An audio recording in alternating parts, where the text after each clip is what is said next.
Bismillahirrahmanirrahim.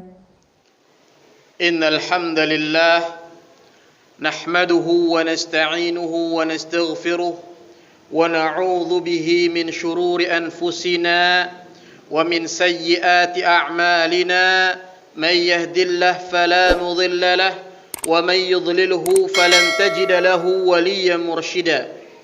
أشهد أن لا إله إلا الله وأشهد أن محمدا عبده ورسوله لا نبي ولا رسول بعده أما بعد أيها الحاضرون أوصيكم ونفسي وإياي بتقوى الله فقد فاز المؤمنون المتقون حيث قال الله تعالى في محكم تنزيل يا أيها الذين آمنوا اتقوا الله وقولوا قولا سديدا يصلح لكم أعمالكم ويغفر لكم ذنوبكم ومن يطع الله ورسوله فقد فاز فوزا عظيما.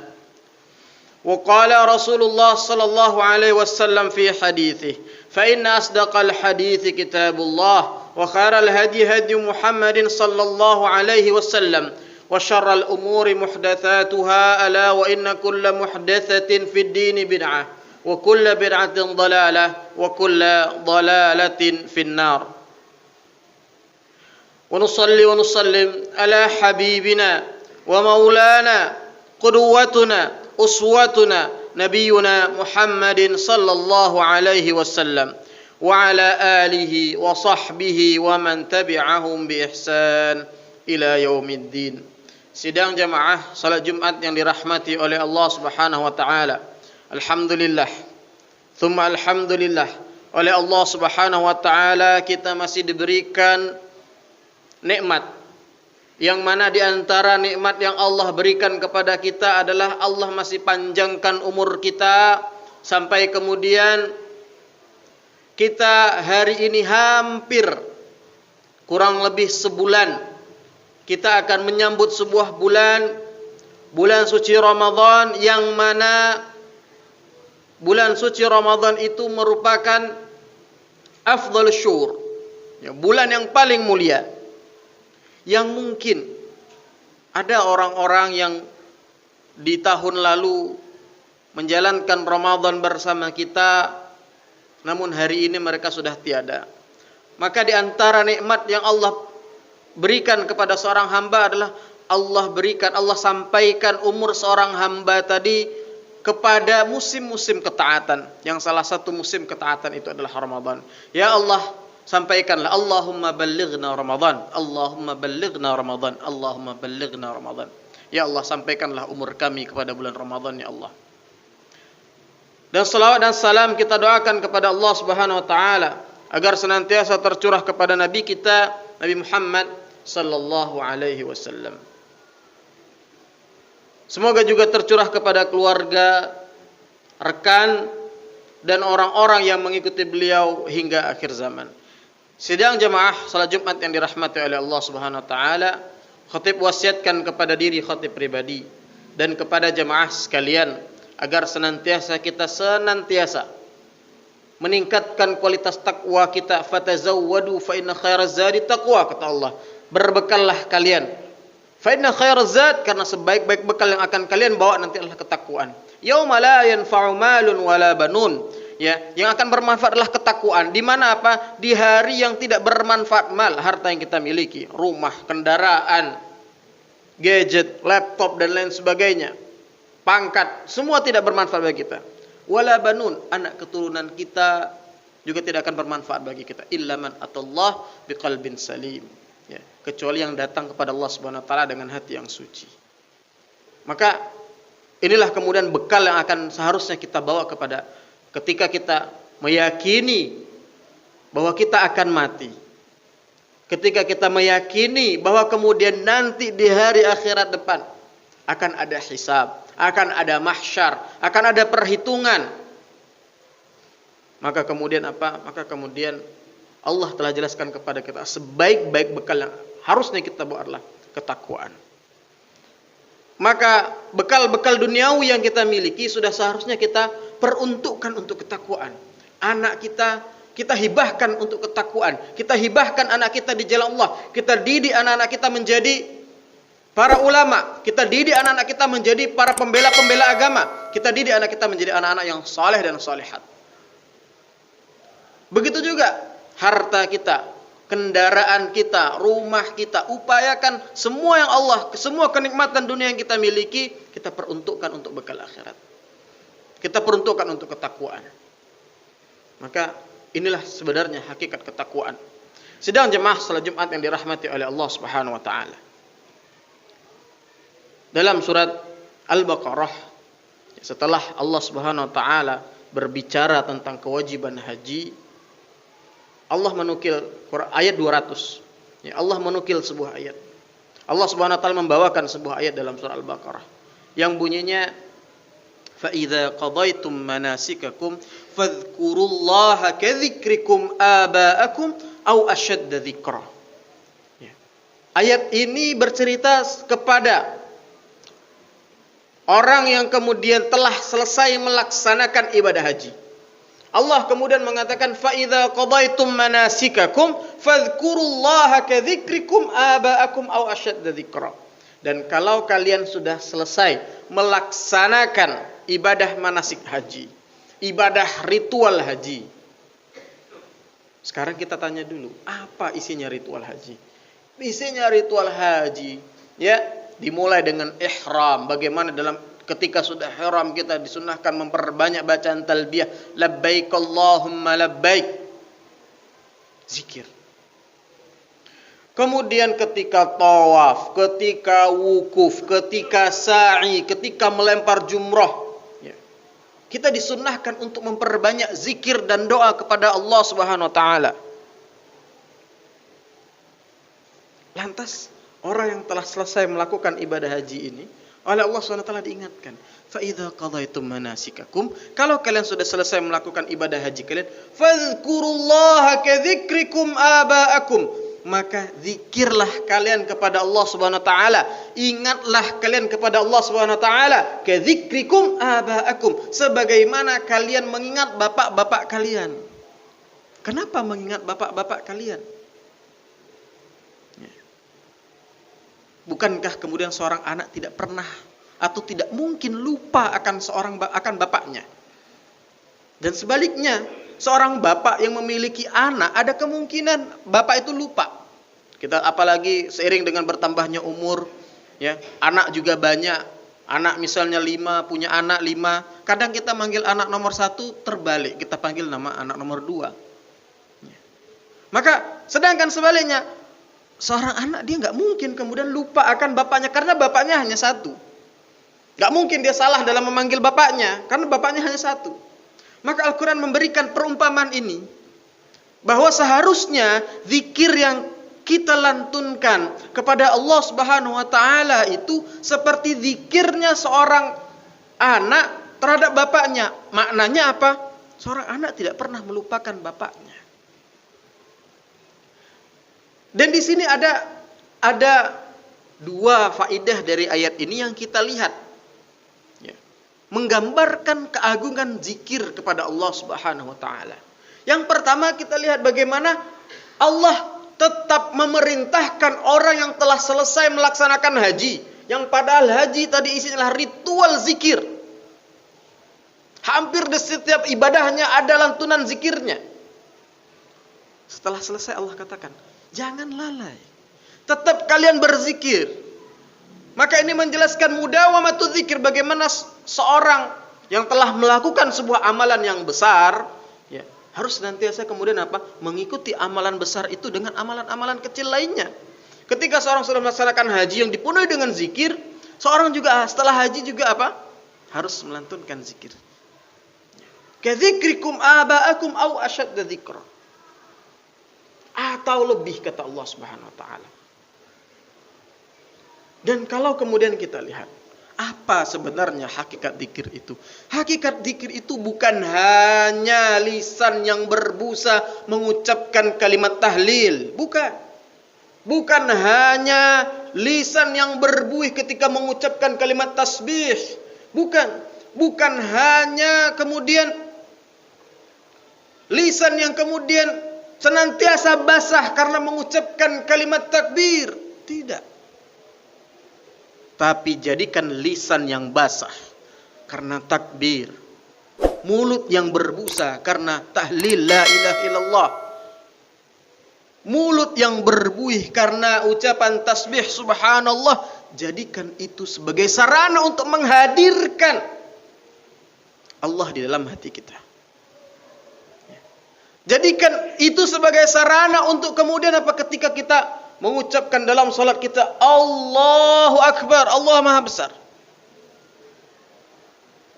Maka bagaimana kemudian kita jadikan Allahu Akbar sebagaimana pengakuan lisan kita katakan Allah Maha Besar. Di dalam salat-salat kita, di dalam masjid kita, bagaimana itu harus juga kita pindahkan kemana? Ke dunia kerja kita. Pertanyaannya, kita kembali lagi kepada diri kita. Apakah di dalam kerja kita, dalam mencari nafkah untuk keluarga kita, kita juga menjadikan Allahu Akbar? Atau justru sebaliknya, secara praktek kita justru menjadikan uang yang besar dalam kehidupan berkeluarga kita? Sudahkah kemudian kita menjadikan Allahu Akbar Allah yang Maha Besar? Atau justru kita menjadikan nafsu kita yang paling besar dalam kehidupan rumah tangga kita? Kemudian dalam mendidik anak kita, apakah kemudian kita menggunakan Allahu Akbar dalam cara mendidik anak, memilihkan sekolah anak? Apakah kemudian kita menjadikan Allahu Akbar? Atau kemudian apa? Kita menjadikan prestasi dunia anak yang paling besar. Maka ini hakikat zikir. Bagaimana kemudian hati kita itu tidak kosong dari Allah Subhanahu wa taala? Karena ketika setan senantiasa mengintai, ketika hati seorang hamba ini kosong dari Allah Subhanahu wa taala, maka apa? Maka setan langsung masuk dari pintu itu. Bukankah setan itu yajri? Bukankah setan itu mengalir di darah kita? Majrad dam. Laksana setan itu mengalir dalam darah kita. Maka senantiasa mengintai, ketika hati kita kosong, dia akan menyelinap masuk dan kemudian mengotori hati kita, menggoda kita dan lain sebagainya. Maka kita lihat, jamaah yang dirahmati oleh Allah Subhanahu wa taala, tidaklah kemudian Allah menceritakan hampir mayoritas para nabi yang Allah ceritakan di dalam Al-Qur'an. Tidaklah Allah menceritakan kecuali satu adalah kisahnya mendakwahkan tauhid kepada kaumnya. Yang kedua apa? Allah ceritakan bagaimana para nabi itu adalah orang-orang yang paling cepat kembali kepada Allah Subhanahu wa taala ketika ada suatu permasalahan apapun. Adalah Nabiullah Khalilur Rahman, Nabi Ibrahim. Suatu ketika Nabi Ibrahim alaihissalam, dalam sebuah kisah yang amat sangat masyhur, Nabi Ibrahim menghancurkan berhala-berhala kaumnya. Kemudian kaumnya kemudian mengatakan, siapa yang melakukan ini? Yang melakukan adalah seorang pemuda yang disebut atau yang namanya Ibrahim. Maka dipanggil. Lihat bagaimana kecerdasan Nabi Ibrahim dalam berdialog dengan kaumnya. Ibrahim mengatakan, A'anta fa'alta hadza bi alihatina? Wahai Ibrahim, apakah engkau yang melakukan ini kepada Tuhan-Tuhan kami? Lihat, pertanyaannya sudah aneh. Apakah engkau melakukan ini kepada Tuhan-Tuhan kami? Kalau seandainya itu Tuhan, dia tidak akan mungkin menjadi korban. Kemudian Nabi Ibrahim membalikkan logika kaumnya. Fa'alahum kabiruhum hadza. Yang melakukan itu yang besar itu loh. Fas'aluhum in kanu yantiqun. Tanyalah kepada berhala tersebut kalau seandainya mereka mampu berbicara. Pertanyaan yang cukup menohok, pernyataan yang cukup menohok dari seorang Ibrahim alaihissalam. Berbicara saja tidak bisa, apalagi menjadi Tuhan. Bukankah kemudian seorang di antara kita ketika memilih pembantu misalnya atau memilih karyawan misalnya, kita akan memilih karyawan yang bisa bekerja, yang bisa berbicara daripada memilih karyawan yang bisu. Manusia saja tidak rela memiliki karyawan yang kemudian bisu, apalagi menjadikan sesuatu yang bisu itu sebagai Tuhan. Bagaimana logika cerdas seorang Nabi Ibrahim? Karena itulah kemudian kaumnya murka, dan ini tabiat kebatilan, tabiat kesyirikan, tabiat kemudian kezaliman. Ketika mereka kalah dalam beradu argumentasi dengan ahlu tauhid, maka mereka senantiasa menggunakan kesewenang-wenangan mereka. Mereka akan senantiasa kemudian menggunakan kekuasaan mereka untuk berbuat zalim kepada para pengemban risalah. Ini tabiat kekuasaan yang zalim, ini tabiat kekuasaan yang fasik, inilah tabiat kekufuran dimanapun. Maka kemudian Nabi Ibrahim, setelah mereka kalah beradu argumentasi dengan Nabi Ibrahim dibakar. Ya. Jangan kemudian kita bayangkan itu ya sebagaimana kita masak untuk hajatan, kemudian kualinya besar. Enggak. Dibuatkan menara yang kemudian menara itu dipenuhi oleh kayu bakar. Yang kemudian di atas menara itulah kemudian Nabi Ibrahim dibakar. Ini disebutkan dalam sebuah riwayat, dalam tafsir disebutkan bahwa kalau seandainya burung lewat di atas menara tersebut, burung tadi akan hangus terbakar. Kemudian setelah Nabi Ibrahim ya akan dibakar, seluruh penduduk bumi, penduduk langit itu mengadu kepada Allah Subhanahu wa taala, dalam hal ini para malaikat.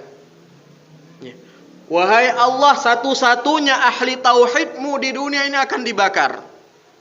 Izinkan kami menolongnya. Maka kata Allah Subhanahu wa taala, kalau mereka minta tolong kepada kalian, silahkan. Maka adalah para malaikat Jibril alaihissalam.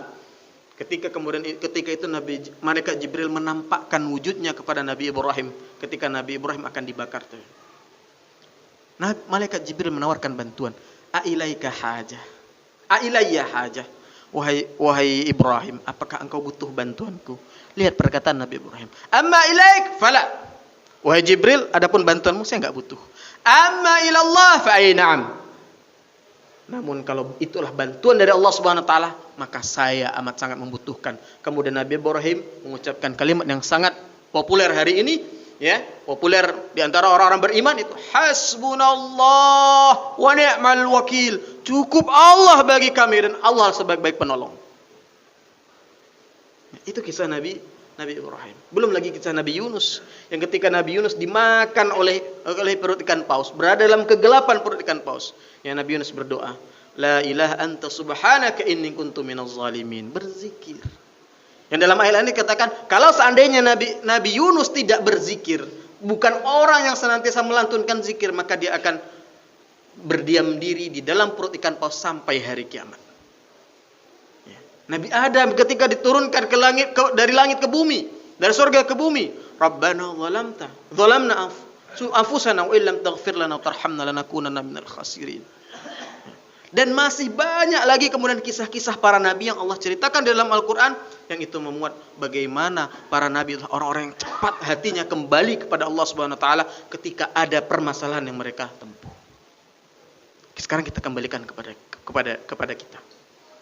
Apakah kemudian ketika kita sakit misalnya, apakah kita kemudian kembali kepada Allah yang mana kita mengakui Allah sebagai zat yang maha penyembuh, atau kemudian kita langsung refleks ke dokter, sakit ke dokter, tanpa kemudian dalam proses kesembuhan itu kita menghadirkan Allah sebagai zat yang maha penyembuh. Kadang kita lupa untuk hal-hal seperti ini. Padahal dengan hal-hal seperti ini hati kita akan dipenuhi oleh Allah Subhanahu wa taala. Sehingga ketika hati kita dipenuhi oleh Allah Subhanahu wa taala, maka ketika itu Allah senantiasa membimbing kita, Allah memberikan taufik kepada kita ya, dengan caranya. Wal 'asri innal insana lafi khusr illa alladziina aamanu wa 'amilus shalihaat wa tawassaw bil haqqi wa tawassaw bis sabr.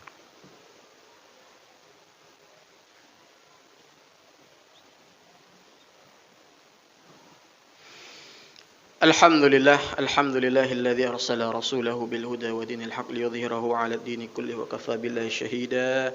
Allahumma shalli wa sallim ala nabiyyina wa maulana Muhammadin sallallahu alaihi wasallam. Usikum wa nafsi wa iyaya bi taqwallah faqad fazal mu'minuna al-muttaqun. Haitsu qala Allah ta'ala ya ayyuhalladzina amanu taqullaha wa kunu ma'as shadiqin.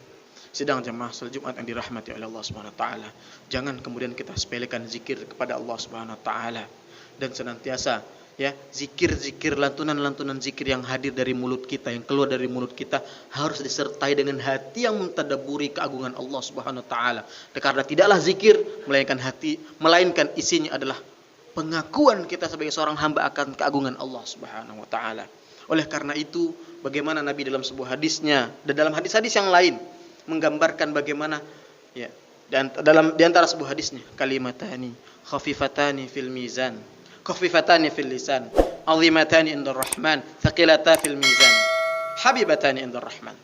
Ya, ada dua kalimat yang kemudian ringan diucapkan lisan, dicintai oleh Allah Subhanahu wa taala, namun berat timbangannya. Subhanallahal azim, subhanallah bihamdi. Ya.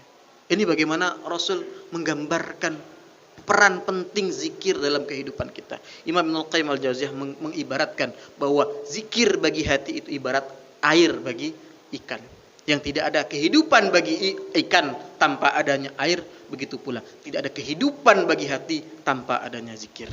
Mari kita tutup khutbah kita dengan memanjatkan doa kepada Allah Subhanahu wa taala. Innallaha malaikatahu yusalluna 'alan nabi يا أيها الذين آمنوا صلوا عليه وسلموا تسليما اللهم اغفر للمسلمين والمسلمات والمؤمنين والمؤمنات الأحياء منهم والأموات إنك سميع قريب مجيب الدعوة يا قاضي الحاجات اللهم أرنا الحق حقا وارزقنا اتباعه وأرنا الباطل باطلا وارزقنا اجتنابه ربنا ظلمنا أنفسنا وإن لم تغفر لنا وترحمنا لنكونن من الخاسرين